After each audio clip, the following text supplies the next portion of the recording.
Prvi Vispak Innovation Challenge je definitivno rezultat Vispakove strategije usmjerenosti prema inovacijama i Vispakove strategije uključivanja mladih, ambicioznih ljudi za nove ambiciozne ideje. Vispak je organizacijom ovog Innovation Challenge-a koji je prvi u nizu, nadam se, Innovation Challenge-a koji će se događati u narednom periodu, dobio novu energiju, nove ideje, nove vrijednosti. Nadamo se našim angažmanom da su i mladi, hrabri i ambiciozni ljudi koji su se ohrabrili prijaviti se na prvi Vispak Innovation Challenge dobili puno toga. Strateško opredjeljenje AS grupacije je ulagati u ljudske resurse, prije svega u mlade ljude. Na ovaj način pružamo mladim ljudima priliku da rastu i da se razvijaju u sigurnom okruženju, a to su sigurno članice AS grupacije.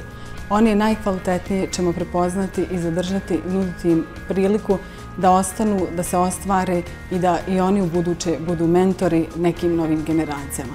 Velika nam je čast što smo učestvovali na Vispak Innovation Challenge-u te također osvojile prvu nagradu. Neizmjerno smo sretne što smo upoznali dosta ljudi ovdje, zabavile se, sve je bilo tako super, jednostavno, u sreći i veselju. Vispak tim cjelokupni je bio perfektan prema nama. Tražili smo nešto što ne postoji na tržištu, neku inovaciju i tako smo došli na našu ideju. Ovo je jedna od rijetkih kompanija u kojoj bi se voljele vidjeti u budućnosti. Drago nam je što je baš kompanija Vispak nama omogućila da se takmičimo i osvojimo prvo mjesto.